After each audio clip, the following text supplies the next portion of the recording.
अस्सलाम वालेकुम जी, कैसे हम सब खरीद से। मैं हूं मुनीर अहमद सिरात रियल एस्टेट एंड बिल्डर के प्लेटफॉर्म से। 8 नवंबर की हेयरिंग बहरीन कराची के हवाले से हुई, जिसमें काफ़ी सारी चीज़ें दोनों फ़रीक़ैन ने पेश की, जिसमें गवर्नमेंट ऑफ पाकिस्तान मतलब सुप्रीम कोर्ट की तरफ से भी और बहरी टाउन के वकील ने भी काफ़ी सारी चीज़ें रखी। आज हम उसका कुछ खुलासा आपके सामने डिस्कस करेंगे। कुछ पॉइंट्स जो बहुत ही अहम और बहुत ही वाज़िया थे, वो जो वहाँ पे मतलब बहस के दौरान, मुबाहसे के दौरान रेज़ हुए और उनको बताया गया, उसके बारे में आज आपको बताएंगे। और ये इंफॉर्मेटिव वीडियो उन हज़रात के लिए जिनकी प्रॉपर्टी बहरीन कराची में है या वो बहरीन कराची में किसी तरीके से इंटरेस्ट रखते हैं, तो ये इंशाल्लाह उनके लिए फ़ायदेमंद साबित होगी। और इसमें काफ़ी अहम और पॉइंटेड चीज़ें जो रेज़ हुई हैं वो आपके साथ हम डिस्कस करेंगे। ज़ाहिरी बात है, जब भी कोई मतलब हेयरिंग होती है तो दोनों साइड से होती है, मतलब फ़रीक़ैन 1 और फ़रीक़ैन 2 में दोनों के आपस में क्रॉस क्वेश्चनिंग होती है, काउंटर क्वेश्चन होती है। तो दोनों साइडों से चीज़ें हुई। बहरी टाउन कराची की तरफ से या बहरी टाउन कराची के फेवर में चीज़ें हैं वो भी बताऊँगा, और बहरी टाउन कराची के अगेंस्ट हुई है या बहरी टाउन कराची के ऊपर जो काउंटर क्वेश्चन है वो भी आपके साथ मैं डिस्कस करूँगा। सबसे पहले तो अगर मैं बात करूँ बहरी टाउन कराची के हवाले से, तो बहरी टाउन कराची का ये मौक़िफ़ था कि हमारे साथ इम्तियाज़ी सलूक जो है वो बर्ताव किया जा रहा है।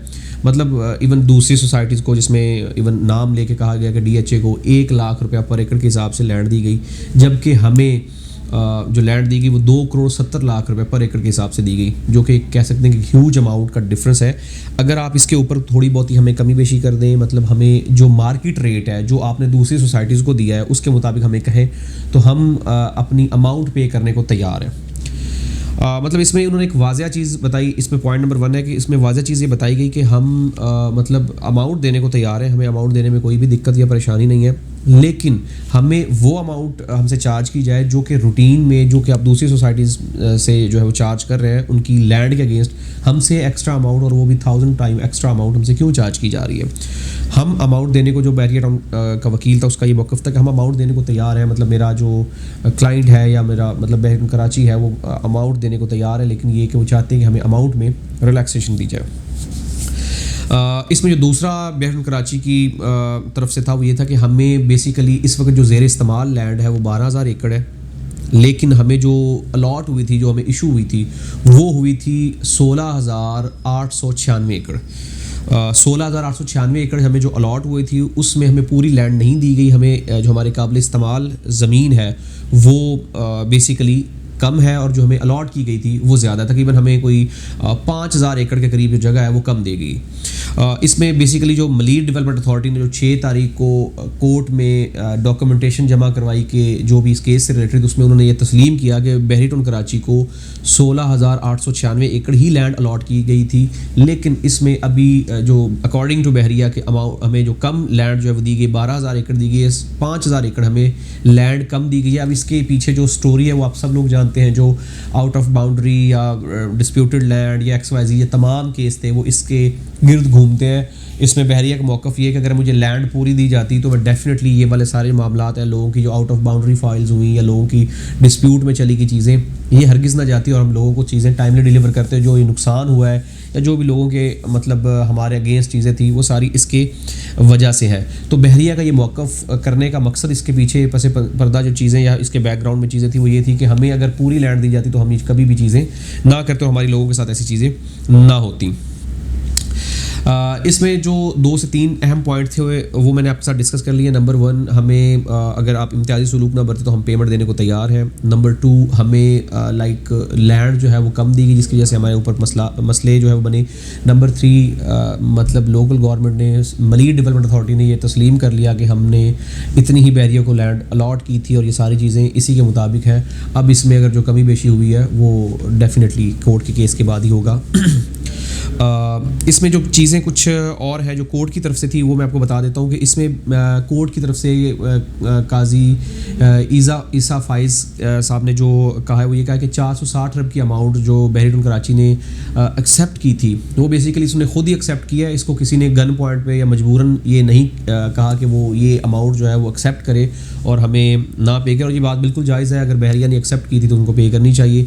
उस वक्त क्या मामला थे वल्लाह आलम, बहरिया और गवर्नमेंट के दरमियान थे, सुप्रीम कोर्ट के दरमियान जानते, लेकिन उन्होंने ये कहा कि आपने उस वक्त अपनी मर्ज़ी से ये अमाउंट जो है वो एक्सेप्ट की थी कि हम ये अमाउंट पे करेंगे। आपको किसी बंदे ने ज़बरदस्ती या आपको गन पॉइंट के ऊपर ये नहीं कहा था कि आप ये पे करें। अगर आपने कोई बुरा फ़ैसला कर लिया या आपने किसी गलत फ़ैसले में आ गए तो ये आपकी अपनी गलती है या आपने अपनी मर्ज़ी से किया। इसमें किसी किस्म की हमारी इन्वॉल्वमेंट या हमारी मर्ज़ी के मुताबिक नहीं किया। आपने अपनी मर्ज़ी के मुताबिक ये अमाउंट पे मानी थी और आपने ये पे करनी है और आप ये लाजमी पे करेंगे। मतलब ये गवर्नमेंट की तरफ से था और उसकी तरफ से उन्होंने अल्टीमेटम भी था कि अगर आप ये फ़ैसला जो हमने किया है इस फ़ैसले के ऊपर कारबंद साबित नहीं होंगे तो उसके असरात बड़े गलत आपके ऊपर इम्पेक्ट करेंगे, मतलब आपके ऊपर बहुत गलत असरात मुरतब होंगे।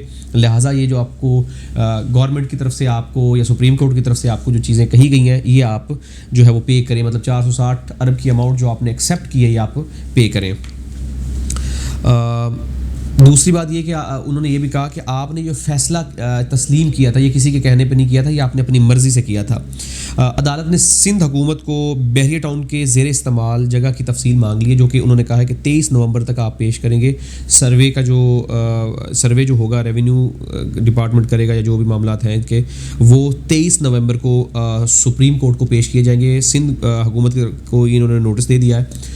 ये तमाम चीज़ें जो इस वक्त हुई हैं ये मैंने आपको पॉइंट्स बताया है, जो सारी इसकी हेयरिंग थी, जो सारे मामला थे उसके मैंने पॉइंट्स बताए। इसमें जो चीज़ें अगर हम कंक्लूड करें तो अगली हेयरिंग तक चीज़ें मज़ीद बेहतरी की तरफ जाएंगी, मज़ीद क्लियर हो जाएंगी। अभी तो बेसिकली दोनों फ़रीक़ैन मतलब सुप्रीम कोर्ट की तरफ से और बहरिया के वकील की तरफ से चीज़ें जो है वो दी जा रही हैं और उनके चीज़ें वो की जा रही हैं। डेफिनेटली अगर हम अपनी एक ओपिनियन दें उसके मुताबिक ये है कि ये दीवानी केस है, ये लंबा केस चलेगा और डेफिनेटली इसमें टाइम लगेगा, कोई फ़ौरन फ़ैसला नहीं होगा। लेकिन इससे एक चीज़ ये वाज़ेह हो जाएगी कि जिस दिन इस फ़ैसले का कोई भी नतीजा निकलेगा तो डेफिनेटली वो एंड यूज़र के फ़ायदे में होगा। मतलब नतीजा इस सेंस में कि अगर ये गवर्नमेंट को पेमेंट जो ये मांग रहे हैं या इनकी कोई सेटलमेंट हो जाती है, वो एक्सेप्टेंस हो जाती है और वो पेमेंट कर देते तो डेफिनेटली बहरिया टाउन कराची और गवर्नमेंट के दरमियान ये जो मामलात हैं, जो अब तक के तमाम मामलात हैं वो धुल जाएंगे। जितनी भी छोटी मोटी प्रॉब्लम्स हैं लोगों की वो रिजॉल्व हो जाएंगी और ये जो फ़ैसला है वो इस सिचुएशन में पहुंच जाएगा कि लोगों को लीज़ मिल जाएगी 99 ईयर्स की, क्योंकि 460 अरब की अमाउंट जो बहरिया ने उस वक्त एक्सेप्ट की थी वो 99 ईयर की लीज़ के अगेंस्ट की थी।